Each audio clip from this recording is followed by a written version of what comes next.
Hello, this is Pastor Tim, and I'm here to lead you in a Bible study. I did a Bible study just recently with a couple dozen uh, Trinity folks called The Prodigal God. It's based on my favorite passage, one of my favorite books by Tim Keller, by that name, The Prodigal God. If you don't have a copy of that book, I would recommend that you get one because it's just a wonderful short little read, but has a great deal of impact. And because I thought I learned as much from the men and women who took the class as I did in teaching the class, I thought I would share that with the rest of the congregation and all those who are interested in watching this online.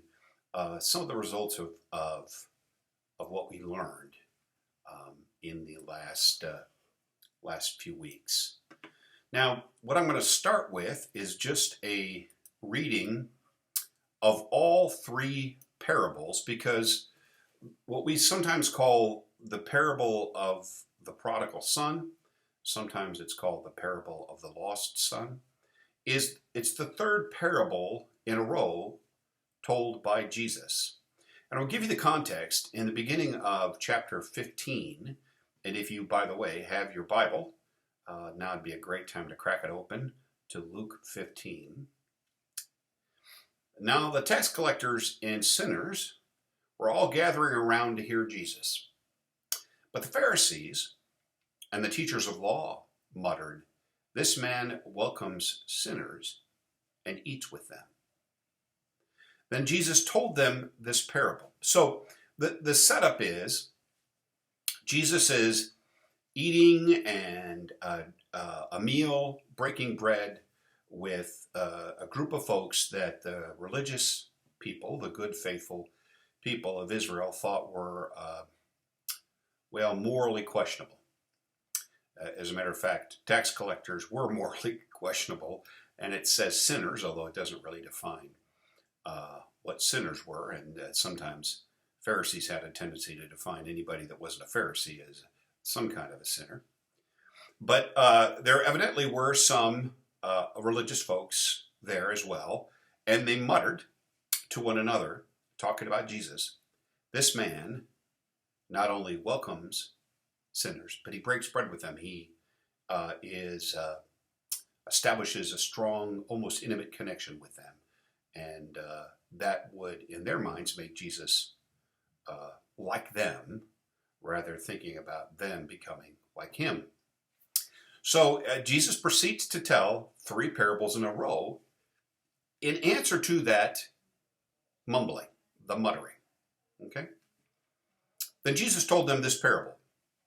"Suppose one of you has 100 sheep and loses one of them. Doesn't he leave the 99 in the open country and go after the lost sheep until he finds it? And when he finds it, he joyfully puts that lamb, that sheep, on his shoulders and goes home. Then he calls his friends and neighbors together and says, 'Hey, rejoice with me. I have found my lost sheep.' I tell you that in the same way, there will be more rejoicing in heaven over one sinner who repents, who turns away from their sin, turns towards God, than over 99 righteous persons who have no need for repentance." Okay? So you got 100 sheep. One runs away. You go chasing after the one. You leave the 99 in the open field, and you're thrilled when you bring that sheep back home. Just as God is thrilled. The implication, the angels in heaven, when a sinner returns home to God. And then another parable. Or, Jesus says, suppose a woman has 10 silver coins and loses one. Doesn't she light a lamp, sweep the house, and search carefully until she finds it? And when she finds it, she calls her friends and neighbors together and says, "Rejoice with me, I have found my lost coin." In the same way, I tell you, there is rejoicing in the presence of the angels of God over one sinner who repents, who changes the direction of their lives. Okay. And then comes the third, and maybe the most memorable of the three parables. Jesus continued. This is verse 11. There was a man who had 2 sons. The younger one said to his father, "Father, give me my share of the estate." So he, meaning the father, divided his property between the 2 sons. In those days, that probably meant that the older brother got 2/3 and the younger brother got 1/3 of all that the father had. Not long after that, the younger son got together all he had, set off for a distant country, and there squandered his wealth in wild living. Much has been made of that translation, wild living. It just says extravagant living. And that's actually where the word prodigal comes from. It means extravagant, over the top living. After he had spent everything, there was a severe famine in that whole country, and he, the younger son, began to be in need. His money is gone, the situation changes. So he went and hired himself out to a citizen of that country, who sent him to his fields to feed pigs. Not a great gig for a good Jewish boy. He longed to fill his stomach with the pods that the pigs were eating, but no one gave him anything. When he came to his senses, boy, that's a loaded 6 words, isn't it? He said, "How many of my father's hired servants have food enough to spare? And here I am starving to death. I will set out and go back to my father and say to him, 'Father, I have sinned against heaven and against you. I am no longer worthy to be called your son. Make me like one of your hired servants.' So he got up and went to his father. But while he was still a long way off, his father saw him and was filled with compassion for him. He ran to his son, threw his arms around him, and kissed him. The son said to him," launches into his speech, "Father, I have sinned against heaven and against you. I am no longer worthy to be called your son." But the father interrupts and says to his servants, "Quick, bring the best robe and put it on him." Best robe would have been his robe. "Put a ring on his finger and sandals on his feet. Bring the fattened calf and kill it. Let's have a feast and celebrate. For this son of mine was dead and is alive again. He was lost and is found." So they began to celebrate. Meanwhile, the older son was in the field. When he came near the house, he heard music and dancing. So he called one of the servants and asked him what was going on. "Your brother has come," he replied, "and your father has killed the fattened calf because he has him back safe and sound."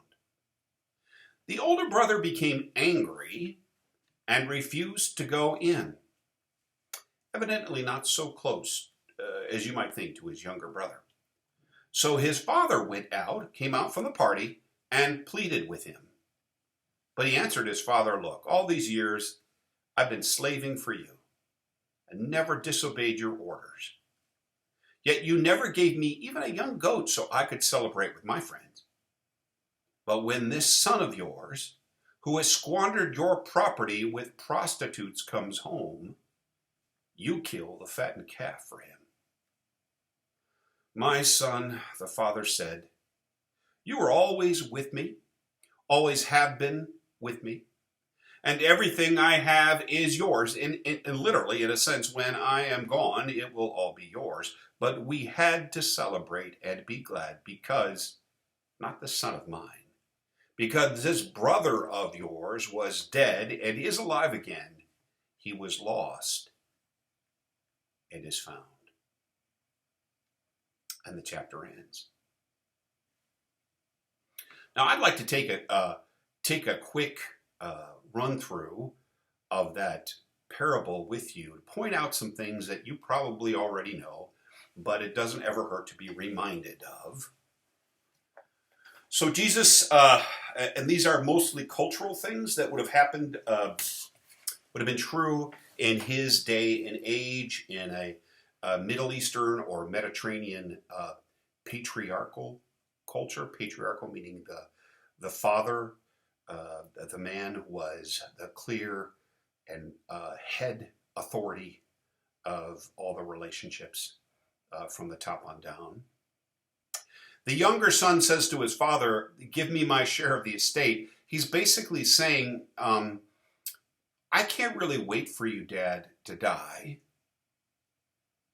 to have the will read and get my share. So can we pretend that you're dead and just give me what I would get? Then give it to me now. Which was about as insulting a thing that a son could say to his father. But the most amazing part of the story, I think, comes really right up at the front when the dad sells off a third of his estate. Now, most of the wealth would have been in land. That's how people in those days had their investment in land and livestock and so on. And so he has to give up some of his status and property so that this younger son could have what he thought he needed. But it's one thing to get your property. The younger son gathers together his liquid assets and gets as far away from dad as he can. And he decides that he's going to live a life of the rich and famous, because he's probably relatively rich, we think. And maybe in the country he goes to, he's enormously wealthy. And as long as the money is there, he's got all the friends and all the comforts he could want. But he doesn't invest the money. The other side of wild living is it probably does not reflect the same kind of values. He didn't buy land. He didn't start a farm. Right? And there's a famine, which in those days meant basically a depression. It's an agricultural society. And so all his IOUs were paid back. And so he hires himself out to feed pigs. And if you know anything about Jews, they had absolutely nothing to do with an unclean animal like a pig. This day, to eat kosher is to avoid pork at all costs. And all he wants to do is eat the soybeans or whatever that they're feeding the pigs. But he gets very little to even sustain himself. And so he thinks to himself, well, even if I was a servant, if I was a contract employee of my father, I would get all the food I would need. I'd have no status. I'd be told what to do and when to do it. I'd be working for minimum wage, but at least I would have a full stomach. So my plan is to go try to make amends to my father. And he works up his little spiel. And all of it, of course, is true. He has sinned against heaven and against his dad. He is not worthy to be called his son. And he goes. Now, the father evidently must be looking for the son's return, because it says, while he was a long way off, and though we don't know exactly what that means, it means that the father has been looking to the horizon for his son and is filled with compassion for his son. See, one of the things that isn't stated is that the people of the village, of which the father was probably the patriarch, the large landholder, they would have had utmost respect for him and would have tried to prevent this son who has, it's an honor culture, a shame culture, who has dishonored his father, who has mistreated and brought shame to the family. They probably would have tried to prevent this son from getting to his father to spare his father the heartache and the pain. So when he sees them a long way off, it says he runs to his son. A lot of biblical scholars are interpreting this to mean that he is hoping to prevent that what could be very brutal treatment by the people of the village. But men did not run in those days. It was humiliating. They wore long robes. Children ran. Workmen ran after animals, but a man of substance did not run. And he doesn't even allow his son to get through his spiel. And he says, bring the best robe, which I mentioned is probably his role. But he says, put a ring on his finger. A ring was a sign of status and family. He's talking about a signet ring. In other words, that allows him to be, in some ways, a stand-in for his father. Put sandals on his feet. Slaves didn't have sandals, walked around barefoot, but free men had sandals. And then he's got this bottle of Dom Perignon that's been sitting in the back of his fridge for 25 years, this fattened calf, specially saved calf, and we're going to slaughter it. It's not like we're going to pull some steaks out of the freezer. When you kill a calf, it's going to feed the whole village. And therefore, that's what he means by a feast. Mother of all barbecues. Now, the older son is coming in from the field where he has been working, and he hears the music and the dancing. The party is just getting going, and he asks the servant what's going on, and he tells him. And the older brother's response is interesting. He is not happy about that.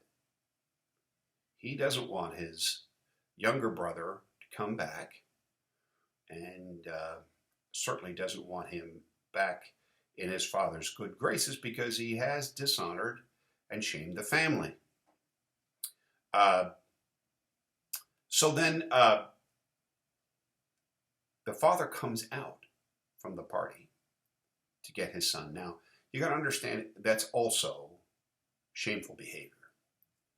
That the oldest son would have been expected to co-host any party.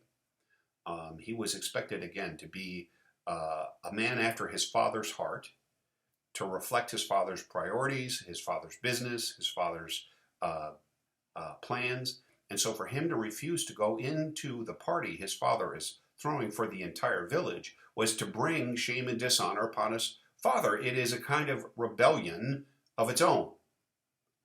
And so the father, who shouldn't have had to come outside the party he's hosting, comes outside the party and begs his son to come in and pleads with him. And the older brother's response is, look, all these years I've been slaving for you and never disobeyed your orders. You never gave me even a young goat. Now, he never asked for a young goat.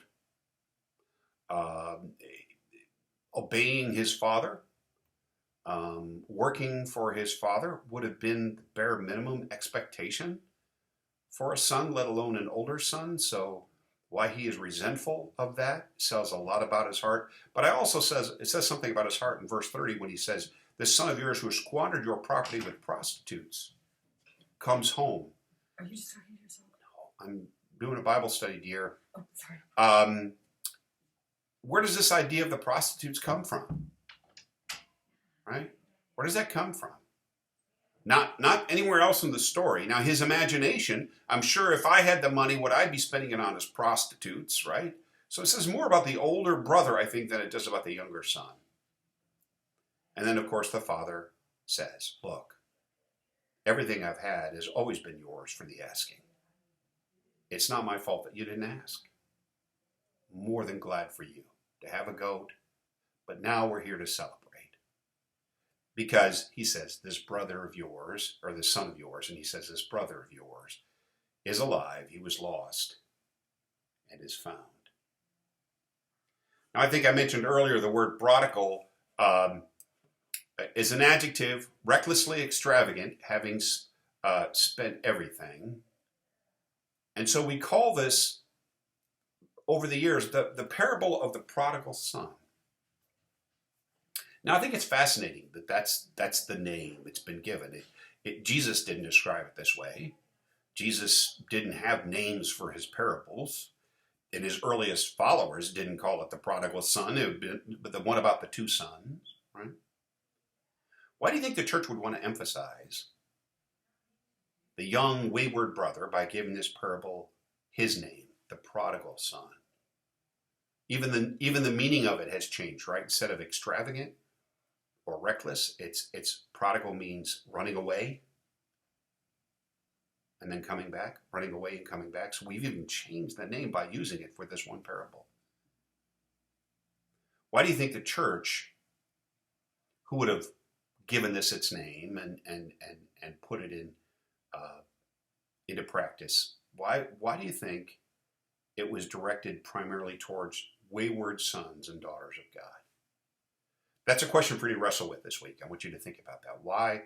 What's in it for the church to focus on the younger son?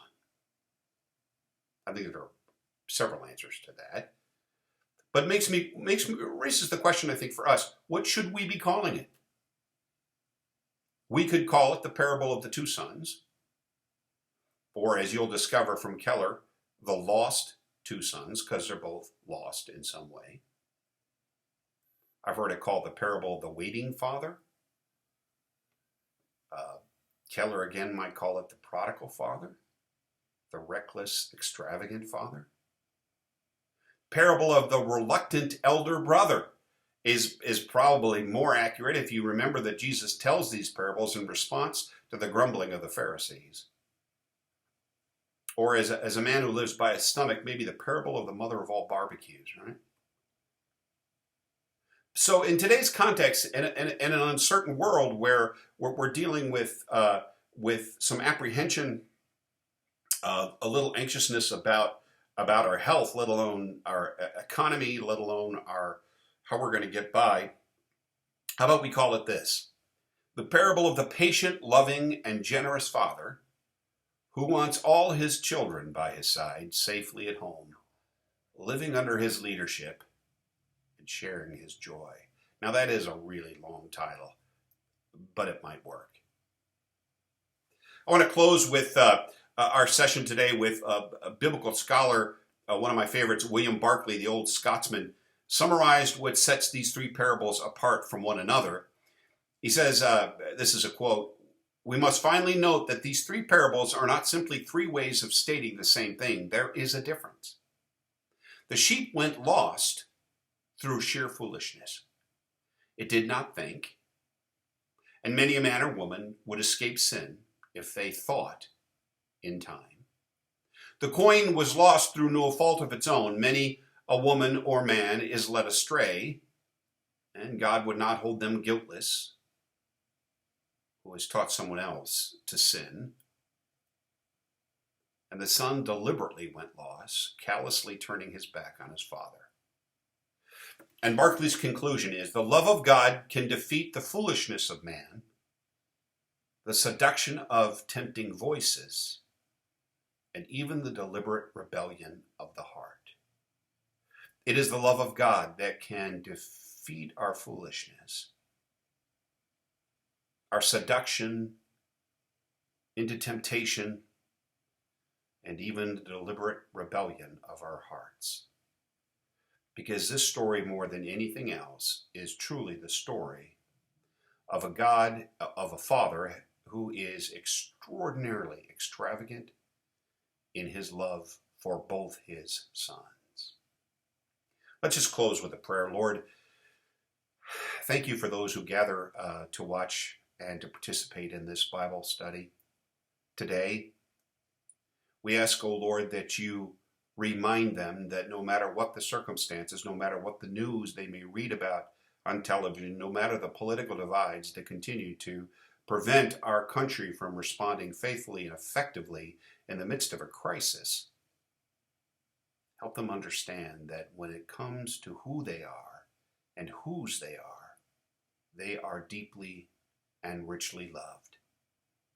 Those who have gone to a far country and returned, those who have stayed by your side from the very beginning, both are welcome into the celebration of your grace. And for that we give you thanks and praise. Amen. Hey, thank you for joining me I'm going to try to post an assignment for next week. I've got a quote from chapter 3 of Keller's book that I'd like you to read. And I'd like you to go back over that 15th chapter of Luke, read all 3 parables, but read them in a translation that you're not used to. And if you're not familiar with that, Bible Gateway, literally all one word, BibleGateway.com has a variety of free translations from which to choose. And take one or two and read it back over again. And hopefully I'll have this posted either on the YouTube channel that we're using, or can redirect you to the webpage so you can prepare for next Wednesday, or for whenever you get the chance to be a part of this study.